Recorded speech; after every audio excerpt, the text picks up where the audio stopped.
There's a man who sells cannabis now. He smokes it on camera, laughs about his past, and talks openly about the money he once had. Millions, hundreds of millions, gone.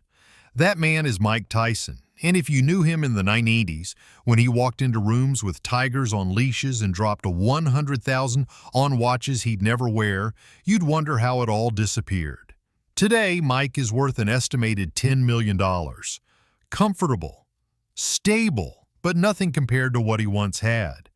At his peak, between 1986 and 1997, Mike Tyson earned over $400 million. By August 2003, he owed $23 million and declared bankruptcy in a Manhattan courtroom. How does someone lose $400 million in less than a decade? The answer isn't drugs or gambling. It's something far more common.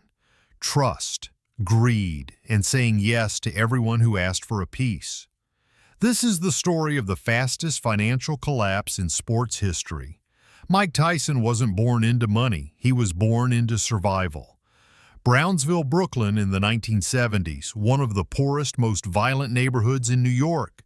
Welfare checks, food stamps, government cheese. His mother worked herself to exhaustion. Mike wore hand-me-downs with holes, stole food to eat. By age 10, he'd been arrested 38 times. Money wasn't real to him. It was something that existed on TV, a fantasy. His family lived paycheck to paycheck when there was a paycheck at all. Until Cus D'Amato took him in. Cus gave him structure, discipline, and a promise.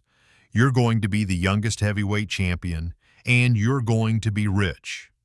Mike didn't believe it, but Cus wasn't lying. Within 3 years of turning pro in 1985, Mike was earning 6 figures per fight. By 1986, at 20, he was champion. And the money started pouring in. Millions, checks with numbers he couldn't comprehend. But Mike never learned how to handle it. Cus died before Mike became champion. And the people who surrounded him after weren't teachers. They were takers. And Mike, desperate to prove he'd escaped poverty, became the easiest target in the world. Mike's first big payday came in 1986, $1.5 million for beating Trevor Berbick. To a kid from Brownsville who once stole candy, it was incomprehensible. He bought his first Rolls-Royce the next day, $250,000. Then another, then a Bentley, then a Ferrari Testarossa. Within 6 months, 7 luxury cars. He couldn't drive them all. Didn't matter. By 1988, Mike was earning $20 million per fight. He fought twice a year, sometimes 3 times.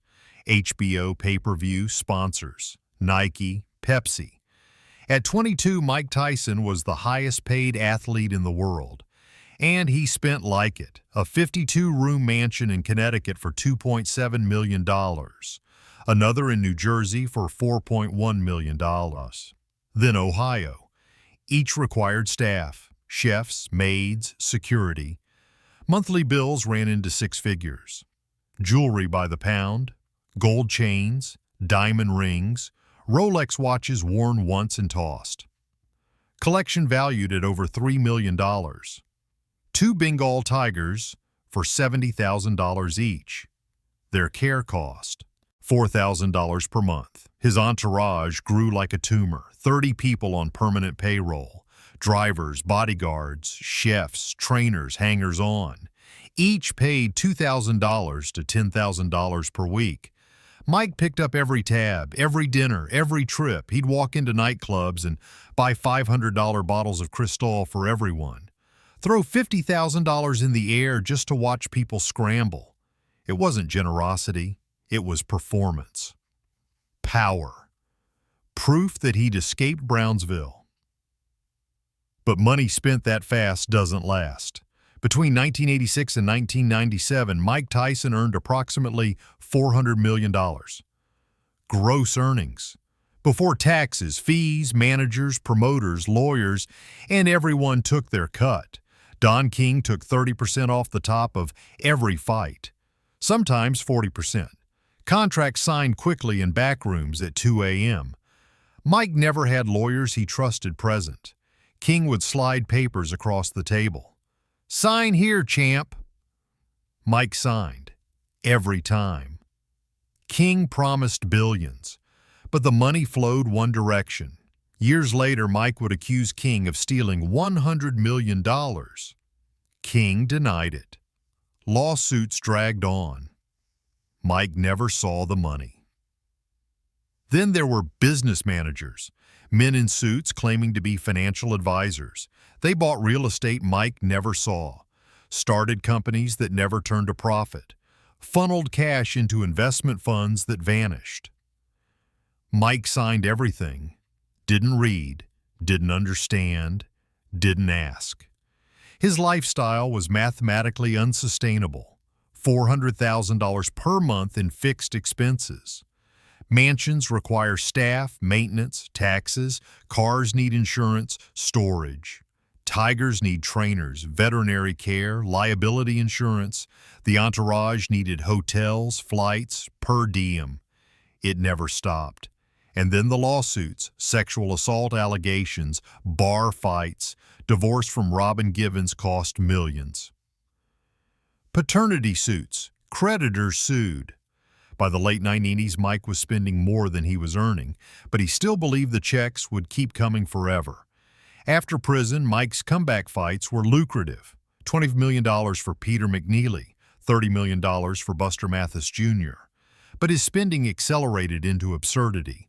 He bought a $2.2 million bathtub, gold-plated, imported from Italy, used it once, maybe never, $140,000 on 2 additional white tigers, $230,000 on cars in March 1996 alone.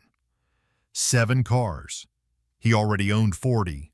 $410,000 on a single birthday party.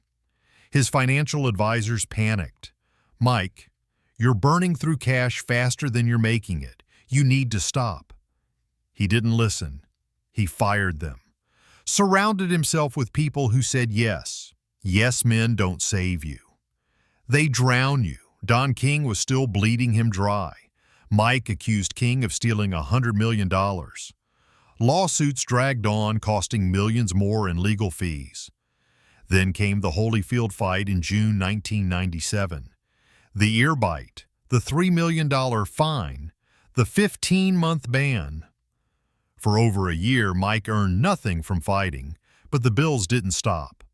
$400,000 per month, $500,000. No income, only expenses. By 2000, Mike owed the IRS $13 million in back taxes. Creditors, another $9 million. Mansions going into foreclosure, cars repossessed. And still he kept spending, because stopping meant admitting it was over. August 1st, 2003, United States Bankruptcy Court, Southern District of New York. Room 623. Mike Tyson, once the richest boxer alive, once the most feared man on the planet, walked into a federal courtroom wearing a cheap suit and declared bankruptcy. Chapter 11. Total debt, $23 million. Total liquid assets, $0.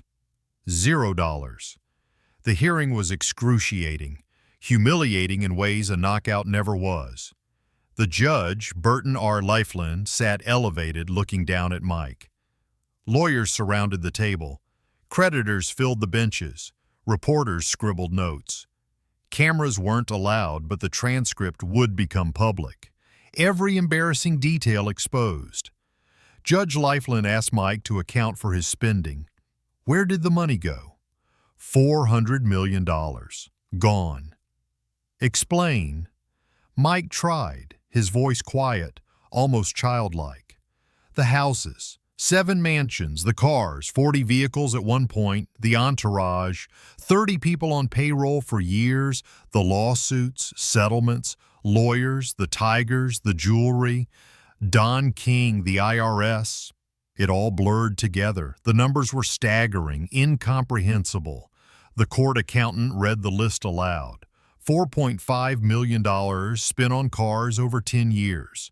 $3 million on clothes and jewelry. $400,000 per month on living expenses for 5 straight years, $2.2 million on a bathtub, $140,000 on 2 tigers, $100,000 on a birthday party. The list went on and on. The judge's expression never changed, but his silence said everything. "Mr. Tyson," the judge finally said, "how do you expect to repay your creditors?" Mike had no answer. His lawyer spoke for him. Future earnings, exhibition fights, book deals, movie appearances, Mike would work his way out. But everyone in that room knew the truth. The money was gone, and it wasn't coming back. The media had a field day. Iron Mike is broke, from champion to bankrupt. Tyson, penniless and pathetic. Headlines screamed. Late-night comedians made jokes. Leno, Letterman, Conan, all of them mocked him. The man who once made $30 million in 91 seconds against Michael Spinks couldn't pay his electric bill, couldn't afford gas for a car he didn't own anymore. Mike sat through all of it, silent, head down, humiliated, exposed. For the first time in his life, violence wasn't the answer. Money wasn't the solution. He couldn't punch his way out, couldn't spend his way out. He was trapped, broken. The undefeated champion of financial ruin. Creditors moved in like vultures. The Connecticut mansion sold at auction for a fraction of its value. The New Jersey estate followed. The cars disappeared, repossessed in the night. The jewelry liquidated, sold for pennies on the dollar. Even his championship belts, the WBC, WBBA, IBF titles he'd won at 20 years old, were auctioned off. Strangers bought pieces of his history. Mike Tyson, the youngest heavyweight champion in history, had nothing left but debt and regret. After bankruptcy, Mike tried to fight his way out, but his body was failing. Knees shot, back broken, mind shattered. He lost to journeyman fighters like Danny Williams and Kevin McBride, fighters he would have destroyed in his prime. Now he was the stepping stone, the payday. He traveled to Japan for exhibition matches, quick cash, fought in front of half-empty arenas. The mystique was gone. The tabloids stalked him. Cameras caught him at his worst, walking out of pawn shops, standing in welfare offices, sitting alone at bus stops. The man who once owned 5 Ferraris was now taking public transportation. He hit absolute rock bottom in 2005, depressed, addicted to cocaine and painkillers. Suicidal. "I wanted to die," he admitted years later. "I had nothing, no money, no dignity, no purpose." His friends abandoned him. The 30-person entourage vanished. The people who had eaten his food, driven his cars, cashed his checks, gone. They'd come for the money. When it dried up, so did the loyalty. The world had moved on. Boxing had moved on. Floyd Mayweather, Manny Pacquiao. Nobody cared about Mike anymore. He was a punchline, a cautionary tale. Don't end up like Mike. For the first time since Cuss died, Mike had to figure out who he was. Without boxing, without money, without the noise, just Mike. The scared kid from Brownsville who never learned how to say no. Today, Mike Tyson is 58. He lives in Henderson, Nevada, not in a mansion. In a comfortable, modest home, 4 bedrooms, a backyard with a pigeon coop, no gold bathtubs, no fleet of cars. He's married to Lakiha Kiki Spicer. They married in 2009 when Mike had nothing. She manages his finances now, every dollar accounted for, every expense approved. It's not romantic, but it's survival. His net worth today is estimated between $10 and $15 million. Not $400 million, but it's real, sustainable, built carefully, responsibly. He co-founded Tyson 2.0, a cannabis company in 2021, legitimate, profitable, generates millions annually. He hosts Hotboxing with Mike Tyson, millions of downloads, steady revenue through sponsorships. He does acting cameos, commercials, speaking engagements, $50,000 to $100,000 per event. But the lifestyle is radically different. No entourage, just Kiki, their 2 kids, and real friends. No tigers, no 40 cars. He drives a Tesla, 1 car. He wears jeans and t-shirts. He lives within his means, actually within his means. He's publicly forgiven Don King, though he never got the money back. King is 89 now. Mike let it go. Not because King deserved forgiveness, because Mike deserved peace. He's brutally honest in interviews. I was an idiot. I thought money meant power, but it just made me a target. I had $400 million and I was miserable. Now I have $10 million and I'm happy. Go figure. Mike Tyson's financial collapse is one of the most dramatic in sports history. $400 million gone. Not in one heist. Bled away over a decade of decisions that seemed small but compounded into catastrophe. But it's not unique. MC Hammer, $30 million gone. Evander Holyfield, $230 million gone. Allen Iverson, $200 million gone. The numbers change, the story doesn't. The lesson isn't about money, it's about trust. Mike trusted the wrong people, signed contracts he didn't read, believed advisors bleeding him dry. He never questioned where the money went. Trust without verification is expensive. It's about priorities. Mike spent $400 million on symbols, proof he'd escaped Brownsville. But no amount of spending could erase the past. The void remained. He was still running from poverty, just with better shoes. It's about education. Mike never learned financial literacy, not in school, not from Cuss, not from his advisors who profited from his ignorance. He didn't understand taxes, compound interest, assets versus liabilities. He thought having money meant he was rich. He didn't realize he was just a conduit. It's about discipline. Cuss taught Mike discipline in the ring, but Cuss died before teaching him financial discipline. How to save, how to budget, how to say no. Without that foundation, the wealth was meaningless. And it's about identity. Mike's identity was tied to wealth. When the money disappeared, so did his sense of self. Who was Mike Tyson without millions? He didn't know. It took bankruptcy to realize. He was still Mike, and maybe that was enough.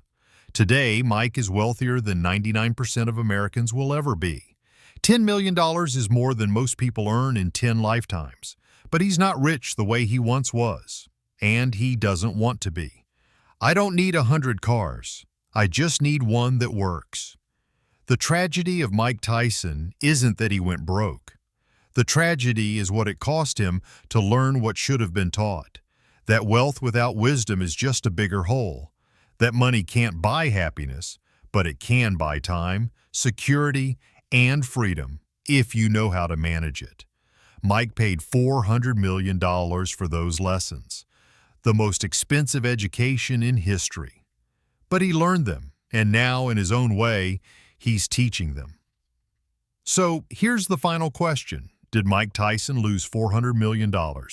Or did he pay $400 million for the wisdom he couldn't learn any other way? Maybe both. Maybe some lessons can only be learned the hard way, and Mike Tyson learned them the hardest way possible.